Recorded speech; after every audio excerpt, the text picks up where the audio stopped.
Finalmente, meu familiar pediu ajuda. O que fazer? Esse é um momento muito esperado para grande parte dos familiares que estão tentando ajudar seu familiar, seu filho, seu marido, sua esposa a parar de usar algum tipo de substância. E quando ele pede ajuda, esse momento finalmente chega. O lado bom disso é exatamente isso, você conseguiu o que queria, ele pediu ajuda e agora vai se tratar. Um ponto negativo é que muitas vezes isso gera muita apreensão, medo, preocupação, e agora o que eu vou fazer, como que eu devo agir, interna, não interna. Pensando nisso, eu resolvi preparar esse vídeo para você que está tentando ajudar o seu familiar, principalmente para aqueles que estão internados numa clínica de reabilitação ou estão sendo acolhidos numa comunidade terapêutica. Por isso eu resolvi gravar esse vídeo para te dar dicas e orientações sobre como você deve se comportar agora nessa nova etapa do processo. Então preste muita atenção nesse vídeo, já deixa o like, se inscreva no canal. Se você quer receber mais orientações e trocar ideias com outras pessoas,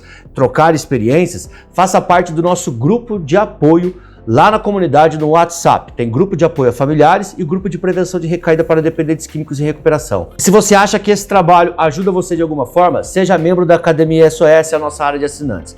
Lá você terá acesso a conteúdos semanais, conteúdos exclusivos como cursos de capacitação, programa de prevenção de recaída e muito material de apoio. Bom, meu familiar está internado numa clínica, numa comunidade terapêutica. Como que eu devo agir agora para ajudar ele? Eu preparei algumas dicas importantes aqui que eu acho que você deve ter em mente agora para apoiar o seu familiar nessa nova fase. A primeira dica é: fale menos e escute mais.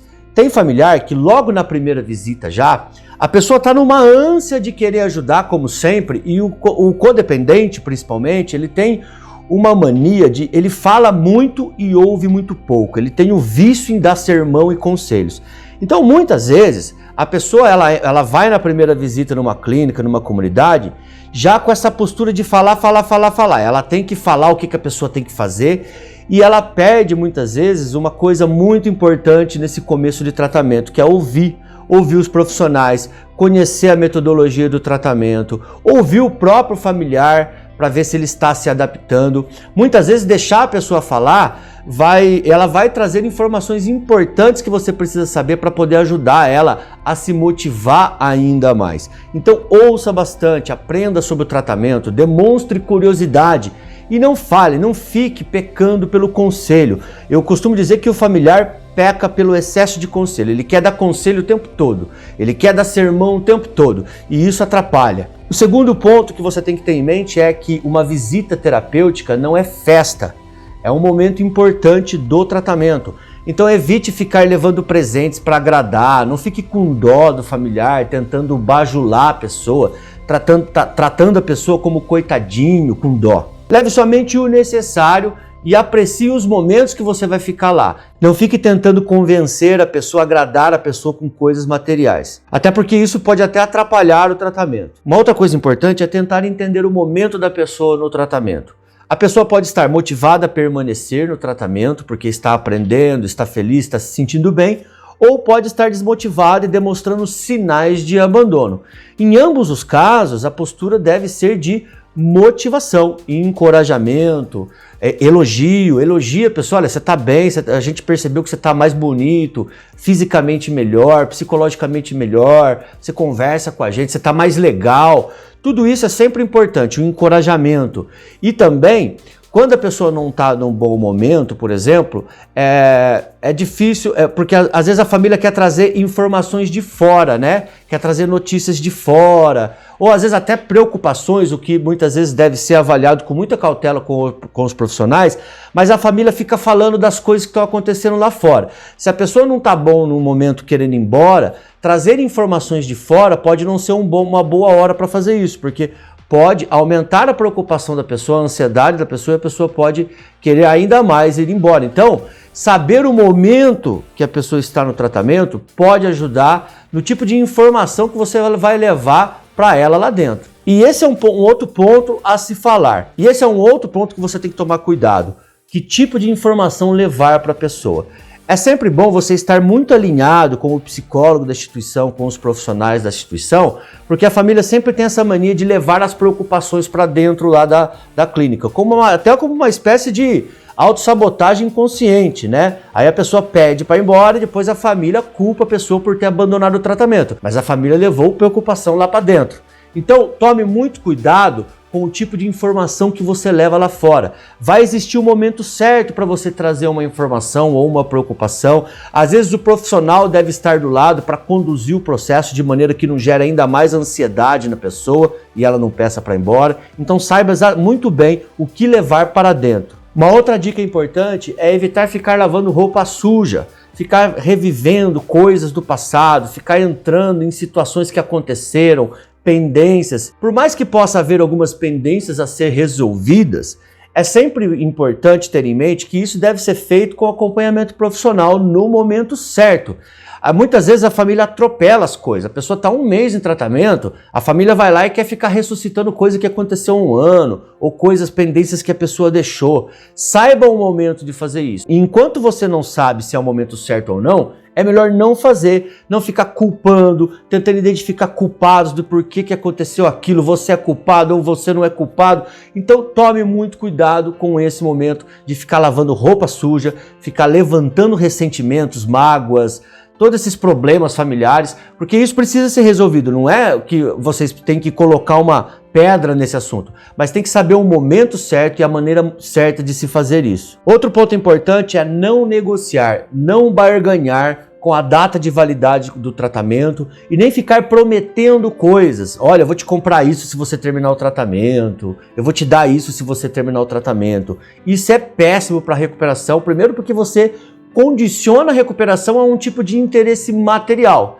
Segundo, que você pode estragar o tratamento da pessoa fazendo isso, porque essa pessoa vai ficar ansiosa, e compulsiva, esperando essa barganha, essa promessa acontecer, e quando acontecer isso, ela pode perder a motivação e voltar às drogas porque ela conseguiu o que queria. Então não prometa nada. Uma outra coisa importante é não criar expectativas exageradas a respeito do processo de recuperação e do tratamento da pessoa. Quando você cria expectativas que são suas, não são da pessoa, é preciso separar as suas expectativas das expectativas da pessoa. O que você espera para a vida da pessoa não é o que a pessoa espera para a vida dela. E aí que está o problema. Quando você cria suas expectativas e deposita em cima da pessoa, você coloca uma pressão demasiada na vida da pessoa, o que pode favorecer a desistência do tratamento, discussões, problemas de relacionamentos e até recaídas. Uma outra coisa que muitas vezes as expectativas causam é a espera de respostas concretas. Muitas vezes a família quer certezas a respeito de tudo sobre o futuro dessa pessoa. O que você vai fazer quando sair, como é que você vai se comportar, você não pode fumar, você não pode fazer isso, você não pode fazer aquilo, você tem que fazer isso, você tem que fazer aquilo, você tem que fazer aquilo. Então ela vai, sem perceber, colocando um monte de regras para garantir uma resposta concreta a respeito do futuro dessa pessoa. Ou seja, como essa pessoa vai viver depois do tratamento. Eu quero essa resposta para mim não conviver com o meu medo e a minha preocupação dessa pessoa vir a recair. Ninguém tem essa resposta, nem o dependente químico, nem a equipe, nem a clínica. Você precisa ajustar as suas expectativas. É importante que você entenda que isso é uma expectativa sua, não tem nada a ver com a realidade do tratamento da pessoa. E você que tem que desconstruir essas expectativas. O que a pessoa vai fazer da vida dela, às vezes nem ela sabe, ela está construindo isso dentro do tratamento.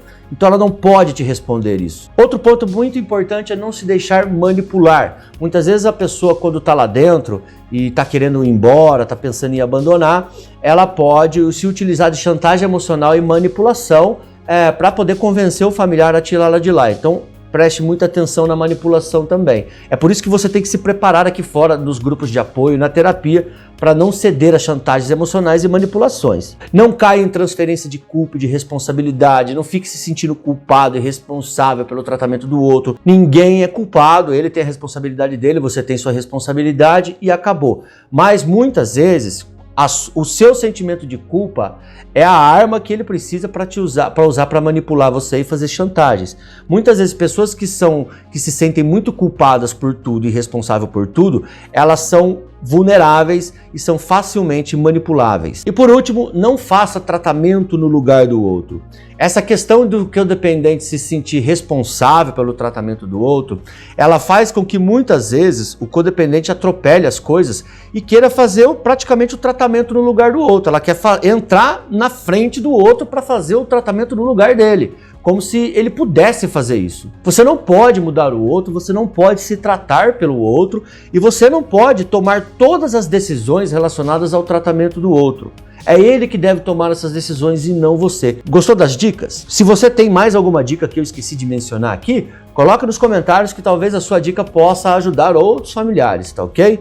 Grande abraço e até o próximo vídeo.